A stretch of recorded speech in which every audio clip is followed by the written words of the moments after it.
Hello বন্ধুরা, শিখা spicy কুকিংয়ে আপনাদের সকল বন্ধুদের স্বাগত জানাই। বন্ধুরা, আজকে আমি নিয়ে চলে এলাম বাঙালির খুবই প্রিয় একটি রেসিপি। তা হলো চাপিলা মাছ দিয়ে লতির চচ্চড়ি। এই লতির চচ্চড়িটি এভাবে বানালে খেতে যে এতটাই টেস্ট হয়, আমি খেয়েছি, আমি জানি বন্ধুরা। তো আপনারা অবশ্যই ভিডিওটি দেখতে থাকুন যে এই লতির চচ্চড়িটি আমি কী করে বানাবো।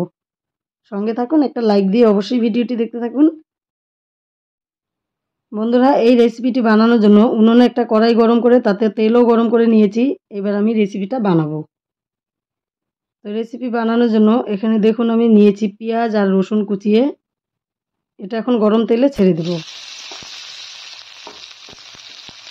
এবার পেঁয়াজ রসুনটাকে কিছুক্ষণ ভেজে নেব।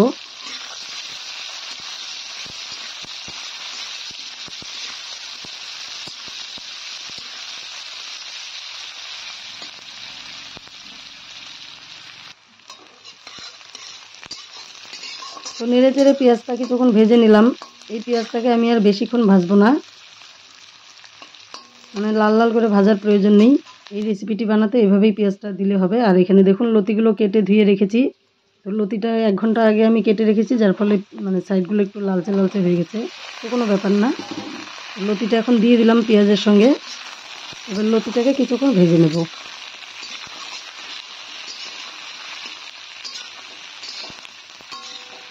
নেড়ে চেড়ে লতিটাকে কিছুক্ষণ ভেজে নিচ্ছি।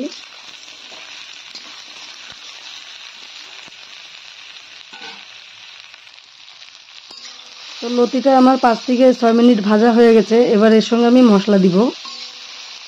মশলাতে কি কি মশলা দিচ্ছি দেখুন। হলুদ গুঁড়ো দিয়ে দিলাম। এবার দিয়ে দিব ধনে গুঁড়ো।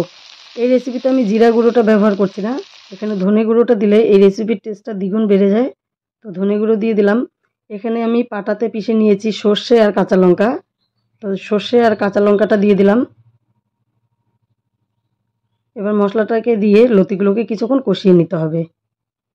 তো আমি কিছুক্ষণ কষিয়ে নিয়ে ফিরে আসছি বন্ধুরা। তো দেখুন কিছুক্ষণ কষিয়ে নিয়ে ফিরে এলাম।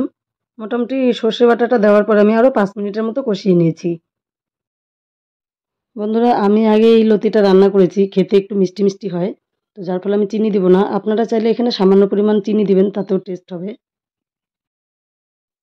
তো এবার আমি এখানে লবণটা দিয়ে দিব পরিমাণ মতো, কারণ কি লবণ আমি আগে থেকে দিইনি, তাহলে লতি থেকে জল ছেড়ে দিত, লতিটা ভালো ভাজা হতো না। তো যার ফলে আমি লবণটা পরে দিলাম। সব মশলা দিয়ে লতিটাকে কষিয়ে নেওয়ার পরে কিন্তু আমি লবণটা দিলাম। পেঁয়াজের বাটিতে কিছুটা পেঁয়াজ লেগেছিল, সেটাও দিয়ে দিলাম। তো ওটা কোনো ব্যাপার না। এবার দিয়ে দিব পরিমাণ মতো জল। খুবই কম জল দিতে হবে বন্ধুরা, এই লতিগুলো এমনিতেই খুব তাড়াতাড়ি সেদ্ধ হয়ে যায়।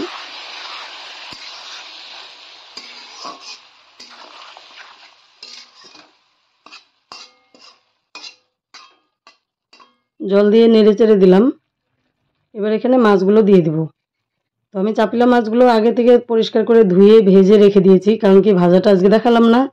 তো আমি লতি দেওয়ার আগেই আমি মাছগুলো ভেজে রেখেছিলাম, সেই মাছগুলো উপর দিয়ে দিয়ে দিলাম। লতির উপরে মাছগুলো সাজিয়ে দিয়ে এবার একটা থালা দিয়ে ঢেকে দিলাম 5 থেকে 7 মিনিটের জন্য। তার থেকে বেশি ঢাকা যাবে না। 7 মিনিট হয়ে গেছে, ঢাকনাটা খুলে নিলাম। এবার আলতো হাতে লতি আর মাছটাকে ভালো করে মিশিয়ে নিতে হবে। প্রচণ্ড নরম হয়ে যায় এই লতিগুলো। আমি শুধু মাছের জন্যই জলটা দিলাম, নইলে আমি জল দিতাম না। সুন্দর করে আলতো হাতে মিশিয়ে নিচ্ছি।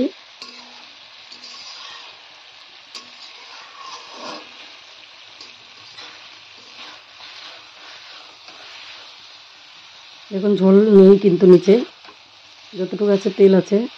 তবে এই লতিটার টেস্টটা বাড়ানোর জন্য এখন আমি এটাকে একটু পোড়াবো। এই লতিটার নিচ থেকে যদি একটু হালকা হালকা পুড়ে লাগে, তাহলে এর সেন্টটা এতটাই সুন্দর হবে, মনে হবে কলা পাতায় বানিয়েছি। যার ফলে আমি কিন্তু এই যে দেখুন এখানে পুড়িয়ে নিলাম একটু। আর এই পুড়িয়ে নেওয়াটা কিন্তু গ্যাসের ফ্লেমটিকে কমিয়ে নিয়েই পুড়িয়ে নিতে হবে। তো এবার আমার রান্না কমপ্লিট, আমি একটা পাত্রে নামিয়ে নিলাম।